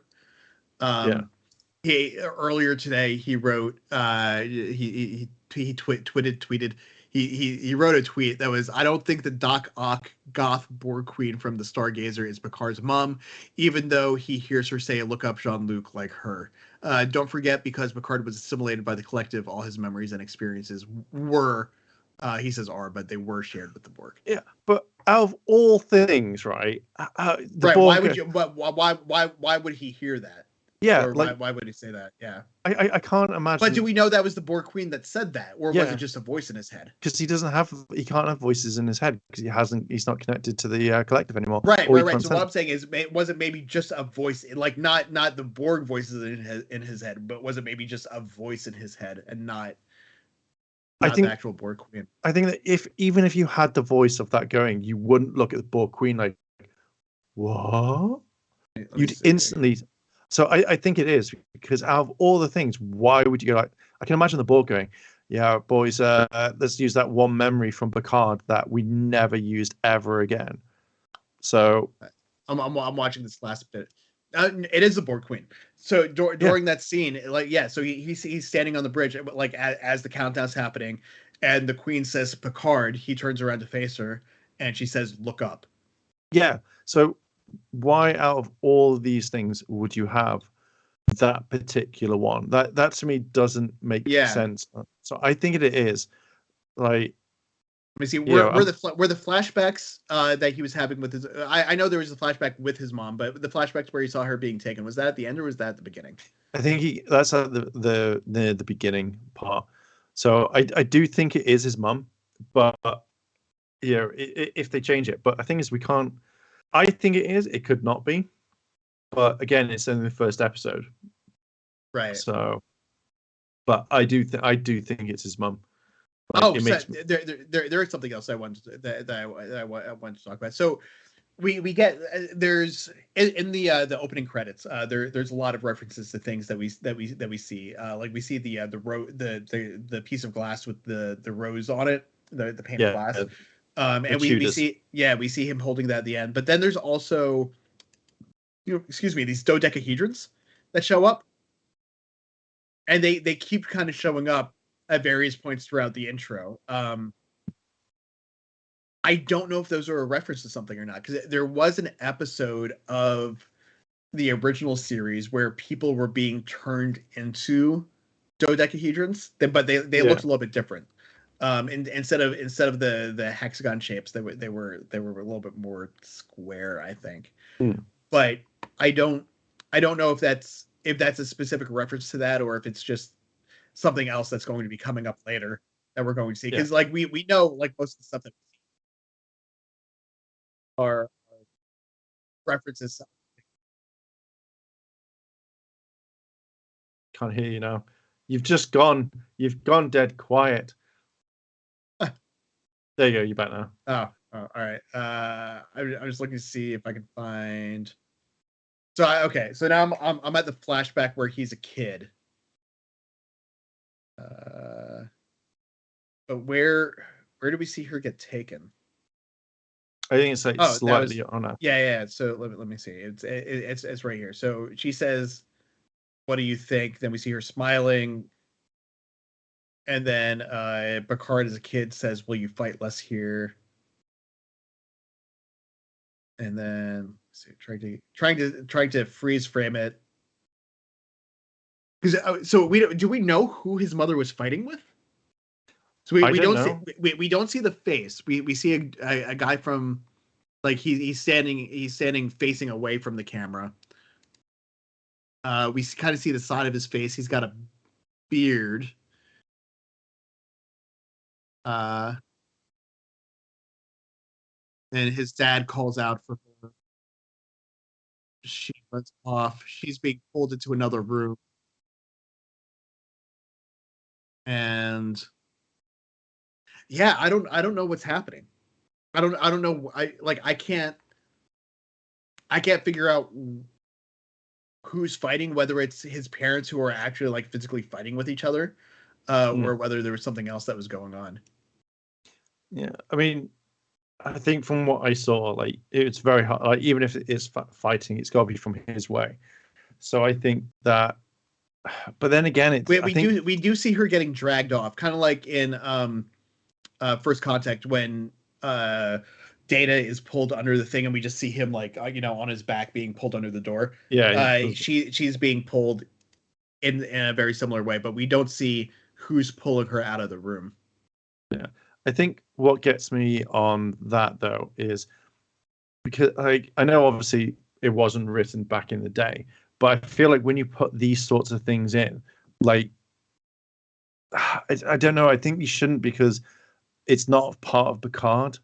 It's like obviously we don't know much about Picard's mother apart from like when we get, like, when he talks about his father a little bit in, like, later on in, like, when he goes back after he's been assimilated for the first time. But it just feels like it's more, I think that would be a major big part of Picard, where it's just like, oh yeah, I'm thinking about my mom, like, and like these sorts of things. So I feel like it should be, like, maybe it should have been written like that, but obviously, it's only the first episode, so there possibly could be a lot more, like, to it. I think so I've just watched this whole sequence like 3 or 4 times now. I think there's something else going on, because she hands him a key to a door and says, "Come find me." And he's asking, when he asks her if they're going to fight less, he's talking about her and his dad Maurice, like whether his parents are going to be fighting less, because now they've moved into the vineyard. It looks like is what's happened. It's also like I've seen people talking about how this explains why Picard has a French accent, or has a British accent, because so what it appears this is indicating is that they didn't originally live in France, that they had moved from, that they had been living in England and then moved to the family vineyard back in France. At least that's what it seems like, because why else would child Picard say, "Will you fight less here?" It's obvious that they've moved there from another location. So because his mother has a British accent, I guess it would make sense that they had been living maybe in England previously. Really? No. Like, part of me doesn't kind of believe that. Because the thing is, like, he could have grown up in France and then had, like, a British accent depending on, like, how schooled he was. But then I'm guessing, like, you also have the ability where he could have he could have transported anywhere around the world type thing, right. Or he could have had English. I don't know. Like, if they now just talk about his backstory, I'd be like, okay, let's have Picard's backstory.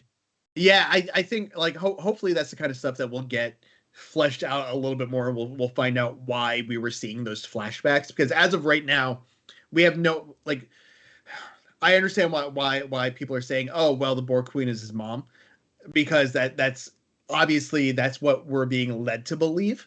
Yeah, but it's like like a good murder mystery. Like if you watch like a good like murder mystery, at some point you're led to believe that everyone is guilty and that everyone is innocent. So it and being able to make it so that you believe that everyone is guilty and everyone is innocent at various times makes it so that you don't catch on to what is actually happening. And when they do the reveal, you're like, oh man, I should have seen that. I knew that was happening. I caught that before, but then I ruled it out because of this other thing. It seems like that's what they're doing here. Whether it happens effectively or not, we'll have to wait a few episodes to see. But it definitely it just again watching that sequence over and over a few times, it feels like they're feeding us what they want us to see in order to lead us to believe something that may not actually be how things are going to turn out. Like it feels like that's a red herring.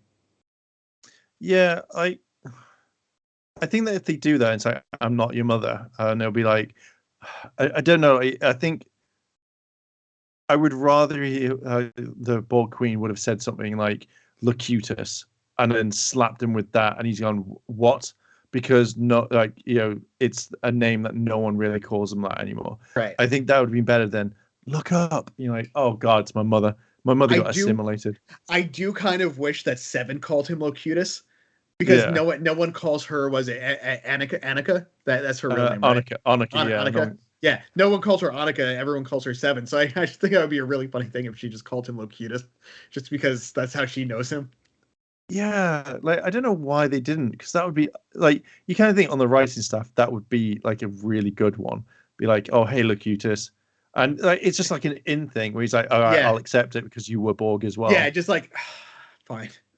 Yeah, like oh god, all right then. Or if like everyone else calls him Picard, everyone calls her Seven. But if he called her Annika and she called him Locutus, just as a thing.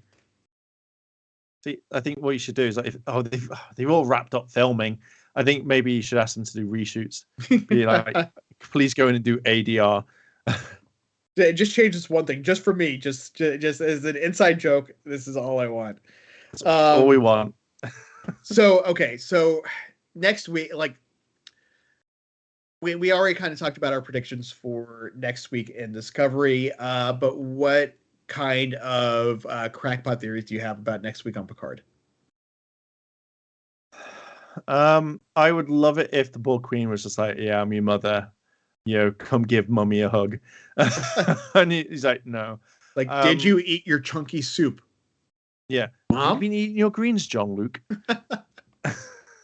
I think next week you're gonna see a bit more of Q, but I really want Picard to go tell him to fuck off. Like he was like, oh no, you Q. I really want to go fuck you, Q. And I'd be like, do you know what? It's come full circle. But yeah, I think what we're going to do is I think majority, at least maybe 15, 20 minutes, is probably going to be Q explaining a few things, talking about a few things. I think you're going to see the world change. And I think that you're going to see him go, I'm going to fuck with you now, Picard, and be like that. And I'm like, yes, Q, you've entered your dick phase. That's what we want. I mean, we already know that things are different because the picture that was on his wall was him looking more like he looked in like mirror universe type stuff. We know that this isn't the mirror universe though; it's just a different timeline. The insignia that he had on his shirt was clearly different than the insignia that he had when the episode started. So I think I agree. I think it's going to start off with Q explaining what happened in this new timeline that changed what's happening. That changed the future, and it like the beginning of their road to get back to 2024 to change whatever it was that had happened. Yeah. What I kind of wonder though is like I think we've seen them in different time frame and like different points in time in history. So I am kind of hoping we'll kind of get a syllabus, I guess, of okay, this is what we have to do, and we have to hit these specific years in order to fix these things in time, so that we know kind of have a plan for where it's going and what's happening. I think it's going to feel. I think the season is going to feel a little slow though, because we know that season 2 and season 3 more or less are a whole story because Q is showing up in season 3 as well. So I don't know. Nice. I don't know that by episode 10 if we're actually going to get a full conclusion of this specific storyline. Like it might end in an arc, but not necessarily the overall story itself. So I'm interested. I hope we get a little bit clearer direction of what the overall season is going to look like. Because in Discovery, in that very first episode, we knew, okay, this season is going to be them trying to figure out what the DMA is, how to stop it, and then going to stop it. So we didn't exactly get that from this episode of Picard, so we're still a little in the dark about what the actual plan for this season is. So I'm hoping we get a little bit more clarity on that. But otherwise, I thought, like you said, I thought this was a really good start to the season. I like that. Well, maybe you would lose some context about who the characters are. If I feel like you could probably just jump right into the season without having season one and not really be completely lost. Yeah. Like you won't necessarily know how all the characters got together at this point or why they are where they are, but I think the story itself does a good job of just being a new story or a new adventure within the world and being a good jumping on point. So if someone didn't see Picard season 1, they could do like a Cliff Notes type thing and be and not necessarily be lost about where we are. Yeah. Now. See, I'm really hoping, and this is a thing that I think would be really cool, is either the end of season 2, or season 3, whatever, or even quite soon, is Q looks at Picard and goes, "Nah, this won't do," and then goes, snaps his finger, and turns and goes, "I've restored you back to what you were," and it's Picard in a human body rather than a synthetic body, and be like, "Oh yeah, just again be a bit of a dick to him." Yeah. I mean, yeah. So for all, because we don't even really know what having the synthetic body means for Picard at this point, though, either. Because at the end of last season, it seems like it doesn't matter that he's in a synth body now. That was just to save his life. His body was programmed to age at the same speed that a normal human body would. He's going to die at the same point he would had he been in a human body. So it kind of feels like that was just a MacGuffin to give to move on. So I think that might be like a funny bit, but for Picard to just reply, I'd be like, so what's different? Nothing. I just like you as a human, Picard, not a synthetic.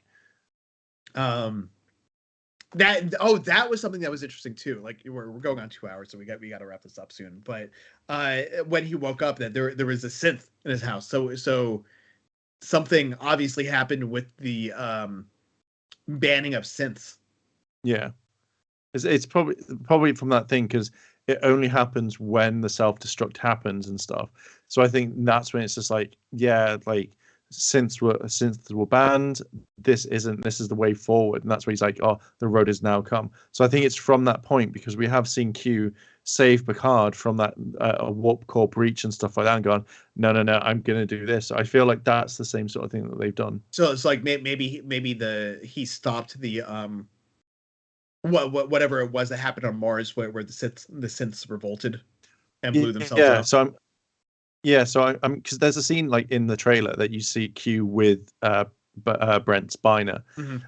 So I think there's a scene where he's like, maybe Q's the one that says, hey, this will work, but you've got to take out this thing, because even if Q doesn't use his powers, he still has that knowledge where you'd be like, oh, so how did you detect that programming in Sector 38, Sector B? And he's like, oh yeah, I completely forgot that. Oh, I didn't know there was. Yeah, you might want to fix that. And he's like, oh yeah, and then that's how synths never turn evil. Yeah, because we also don't know what year we see him with Brent Spiner, with, because it's obviously one of the Soongs. But yeah, we don't know when that is. So yeah, so we'll see. I'm looking forward to the rest of the season of Picard. I'm really hoping the next 2 episodes of Discovery kind of pick up and do, like, even though I've been kind of with the rest of this, like I said before, I have been enjoying the season. I'm hoping the last 2 episodes give it a proper conclusion leading into whatever's going to happen in season 5. But I'm also assuming that it's going to give us a clear end to the storyline, since they didn't know whether or not they were going to be renewed before they shot the finale. So I'm assuming it's going, like, I would hope that however season 4 ends, that it's going to be like an ambiguous ending where it could act as a series finale if it was necessary. So we'll see how that goes. But again, if you're watching us live or in replay on Twitch, this will be uploaded in the next day or two, hopefully by Monday on our YouTube channel. It's youtube.com/the Illuminerdi. If you're watching us there on YouTube, make sure to subscribe to us here on YouTube, but also give us a follow over on Twitch so that you'll be notified when we go live here. Right now, we're still kind of building up our content, but our new day for our Star Trek reviews will be Saturdays here at noon. I think Shay and I have been talking about streaming some more of Lost Ark. We should definitely hop into Star Trek Online again at some point. I know Jamie definitely does want to come back and to that again. Saturdays are a little weird for him, so I don't know if he'll be showing up on this stream, but we'll try and get him on to something else eventually. But in the meantime, where can people find you on the social media? We no longer have our tags here at the bottom because of the new format of the show. Damn it, Shay. You can find me on YouTube, Instagram, Twitch, TikTok as Airlim, and on Twitter as Mainstream Live. And you can find me at Vogon Poetry Slam on both Twitter and Instagram, even though I rarely use Instagram, and my Twitter is trolling people a lot. Yay! But they deserve it, so it's okay. But again, follow all of the Illuminerdi social media. It's _Illuminerdi on Twitter, the _Illuminerdi on Instagram, and just the Illuminerdi on YouTube. You can also find us on Facebook. Join the Illuminerdi's Inner Circle group. Keep the conversation going there. We have a Discord. It's kind of dead right now, but feel free to join in and start up some conversations there. If you click on the About section here on Twitch, there's an invite link there.